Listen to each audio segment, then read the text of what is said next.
मध्य प्रदेश में विधानसभा चुनाव को लेकर बयानों का दौर जारी है, जहां एक तरफ कांग्रेस ने अपनी पहली सूची जारी कर 144 सीटों पर प्रत्याशी की घोषणा कर दी है, वहीं अब दूसरी सूची का इंतजार किया जा रहा है। चुनाव लड़ने के सवाल पर पूर्व मुख्यमंत्री कमलनाथ ने कहा कि मुझे चुनाव लड़ने का कोई शौक नहीं है। साथ ही कांग्रेस के सपा के साथ गठबंधन को लेकर भी बयानबाजी आना शुरू हो गई है।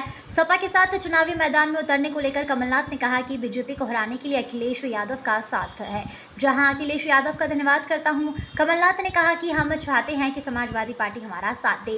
गठबंधन के साथ स्थानीय परिस्थिति भी देखनी पड़ती है। हमारे कई उम्मीदवार सपा के चिन्ह पर लड़ना नहीं चाहते हैं। मैं अखिलेश यादव को धन्यवाद देता हूँ कि उनका उद्देश्य बिल्कुल बीजेपी को हराने का है।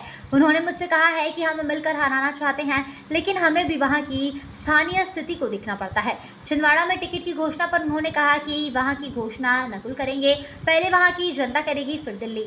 सीएम शिवराज ने चुनाव लड़ने पर कहा कि पहले भी लड़ा हूं और सब कहते हैं कि आप चुनाव लड़िए, जहां उन्होंने कहा कि चुनाव तो लड़ लेंगे, मुझे लड़ने में कोई शौक नहीं है, ना ही डर है। कमलनाथ ने बुधनी की लड़ाई पर कहा कि वहां कलाकार वर्सेस कलाकार है, दोनों के बीच डिबेट हो तो मजा आ जाएगा, इससे पता चलेगा कि कौन बड़ा कलाकार है। Bureau report. पता नहीं कौन सा त्योहार है कि इतनी भीड़ आई है।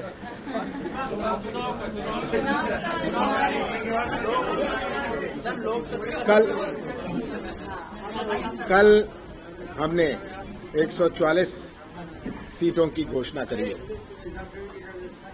इसमें से 65 50 से नीचे हैं और 19 महिलाएं हैं। और ये जो नाम हमने घोषित करे हैं, 4000 लोगों ने अप्लाई किया था।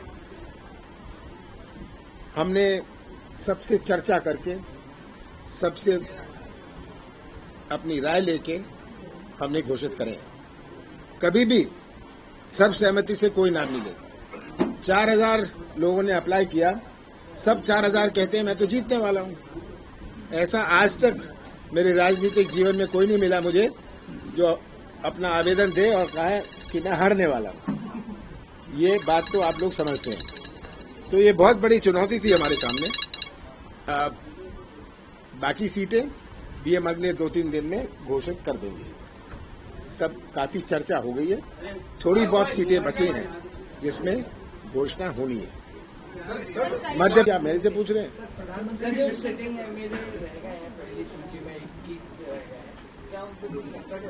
नहीं, हम जो हमें जांच करनी थी, जो हमें जानकारी लेनी थी, वो हम प्राप्त कर रहे हैं।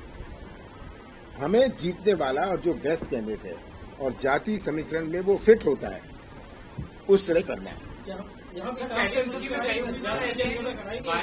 अगर कांग्रेस की सरकार बनती है तो जाति जनगणना आप भी तैयार है? हमने घोषणा करी है, राहुल गांधी जी ने कहा है, प्रियंका गांधी जी ने कहा है।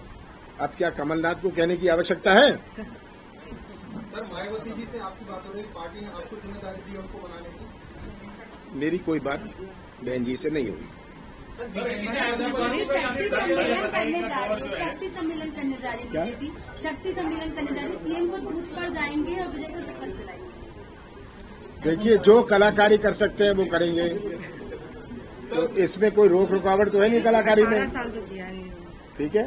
पर जनता जानती है कि क्या प्रदेश का हाल है, क्या हर वर्ग परेशान है। बस एक आखिरी सवाल। किसी उम्मीदवार, केवल किसी उम्मीदवार या केवल किसी पार्टी का नहीं है, मध्य प्रदेश के भविष्य का है। ऐसा चुनाव मैंने अपने 45 साल के जीवन में मैं बहुत सारे चुनाव लड़ा हूं और जीता हूं। इस प्रकार का चुनाव का सामना नहीं किया जहां एक प्रदेश के भविष्य का प्रश्न है। ये आज प्रदेश के भविष्य का प्रश्न है। किस प्रकार से चौपट प्रदेश बन गया है हमारा, हर व्यवस्था चौपट, शिक्षा व्यवस्था देखें, स्वास्थ्य व्यवस्था, जहां देखो। और मध्य प्रदेश आज नंबर 1 भ्रष्टाचार में, नंबर 1 भ्रष्टाचार में, ऊपर से लेकर नीचे तक। पैसे दो काम लो।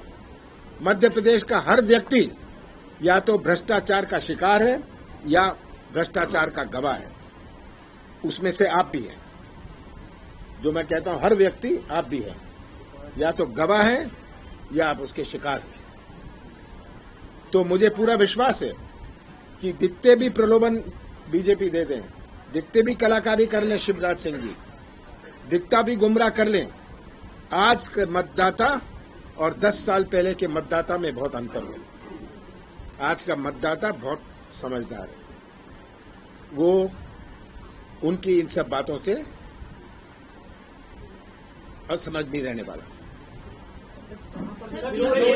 देखिए, मैं आपको सबसे बड़ा उदाहरण देता हूं, छिंदवाड़ा का एक सीट है, वहां हम 24,000 से हारे थे। सबने कहा ये 24,000 से हारा था, इस दफा वो 25,000 से जीत गए। तो ये बात कहना, ये जरूर हम लोग देखते हैं कि कितना से ये हारा और क्यों हारा। ये हारा क्योंकि बीएसपी ने वोट खींच लिया या किसी और पार्टी ने वोट खींच लिया। बहुत सारी चीजों पर ध्यान देना पड़ता है, केवल हार जीत की बात नहीं। अगर ये जीता तो ये क्यों जीता, कैसे जीता। अगर 3 कॉर्नर फाइट हुई और वो जीत गया, हमें ये चेक करना पड़ता है। तो क्योंकि जिसने जो तीसरा कैंडिडेट था उसने बीजेपी की वोट ली या कांग्रेस की वोट ली, बहुत सारी बातों पर इस पर ध्यान देना पड़ता है, जो पिछले 3-4 महीने से हम कर रहे हैं। तो सर सगळी सर्वे सभा